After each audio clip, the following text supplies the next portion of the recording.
코로나19가 걷잡을 수 없이 확산 중인 독일의 신규 확진자가 처음으로 6만 명을 넘어섰습니다. 미국 정부는 화이자가 개발한 알약 치료제 1,000만 명분을 확보해서 연내부터 공급이 시작될 전망입니다. 국제부 조수연 기자와 함께 자세히 알아보겠습니다. 안녕하십니까? 안녕하세요. 네, 어서 오세요. 네, 저희가 지금 유럽 상황, 독일을 중점적으로 일단 계속 체크하고 있는데요. 네. 자, 이 독일의 지금 확진자 확산세가 이제 멈출 기미가 없군요. 네, 그렇게 보입니다. 좀 전에 말씀하신 대로 독일에서 신규 확진자가 6만 명을 넘어섰는데요. 코로나19 팬데믹 발생 이후 처음입니다. 독일 보건당국은 현지 시각 18일 신규 확진자가 6만 5,371명을 기록했다고 밝혔습니다. 보건당국은 심각한 비상 상황을 향해 가고 있다며 지금 대응하지 않으면 끔찍한 크리스마스를 맞게 될 것이라고 경고했습니다. 앙겔라 메르켈 독일 총리도 4차 유행이 독일을 강타하고 있다며 우려를 나타냈습니다. 메르켈 총리는 16개 주지사들과 함께 대응책을 논의하고 있는데 조만간 새로운 지침들이 나올 전망입니다. 백신 미접종자에 대한 출입 제한이 확대될 것으로 예상되고요. 18세 이상 모든 성인에게 부스터샷을 권고하는 방안도 추진 중이어서 관련 발표가 주목됩니다. 예. 그러면 실제로 독일의 백신 접종률이 어느 정도 되는 건가요? 네, 현재 독일의 백신 접종 완료율은 전체 인구의 67.7%로 집계가 되고 있습니다. 그리고 1회 이상 접종한 비율은 70.2%로 크게 차이 나지는 않습니다. 지난 석 달간 이 수준에 정체된 상태여서 독일 정부가 접종률을 높이기 위한 대책을 고심해왔고 미접종자의 활동 제한을 결정하게 된 겁니다.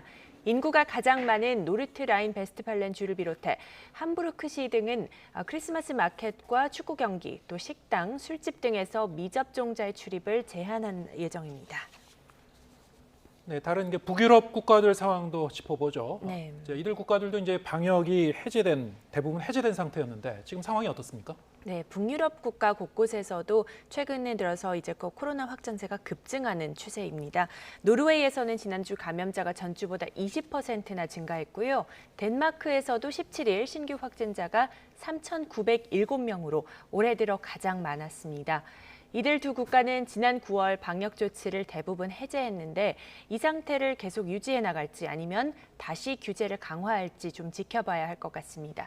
그리고 또 다른 북유럽 국가죠. 스웨덴은 확진자 증가세는 아닙니다만 이렇게 주변국들의 확산세에 따라 다음 달 1일부터 100명 이상이 참석하는 실내 행사에 백신 접종 증명서를 도입할 계획이라고 밝혔습니다. 예. 백신 접종이 상당히 많이 이루어졌고 지금 추가 접종까지도 신속하게 이루어지고 있는 상황인데도 불구하고 계속 확진자가 늘고 있어서 네. 걱정이거든요. 그러다 보니 이제 치료제에 대한 관심도 더 커질 수밖에 없습니다. 미국에서는 이 먹는 치료제 공급이 급물살을 타게 됐다고요? 네, 맞습니다. 앞서 미국 정부는 머크의 알약 치료제 310만 명분에 대한 구매 계약을 맺었는데요. 먹는 알약 형태로 개발된 화이자의 코로나19 치료제 팍스로비드도 1,000만 명분 구매하는 계약에 서명했습니다. 이번 계약은 52억 9천만 달러, 우리 돈으로는 6조 2,500억 원 규모로 한 명분으로 계산하면 한 명당 62만 원 정도가 된 셈입니다. 미국 정부는 겨울철을 앞두고 코로나 확산세를 더 단단히 차단하기 위해 치료제 확보를 서두른 것으로 보입니다. 바이든 대통령은 성명을 통해서 화이자 경구용 치료제의 공급이 올해 말에 시작된다며 국민이 이 약에 쉽게 접근할 수 있도록 준비하고 있다고 밝혔습니다. 그러면서 이 치료제가 팬데믹 종식을 위한 또 하나의 핵심 수단이 되겠지만 백신이 여전히 가장 강력한 수단이라며 접종을 거듭 당부했습니다. 현재 화이자의 치료제는 미 식품의약국 FDA의 긴급 사용 승인이 신청된 상태입니다.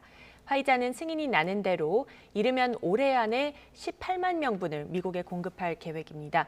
또 내년 말까지 최소 5천만 명분을 생산한다는 계획이고요.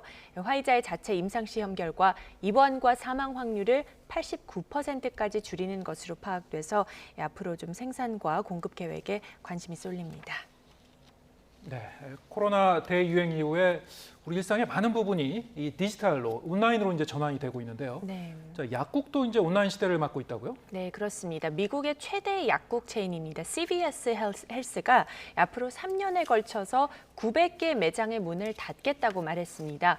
CVS 헬스는 디지털 성장을 위한 노력에 더욱 초점을 맞추겠다며 이같이 발표했는데요.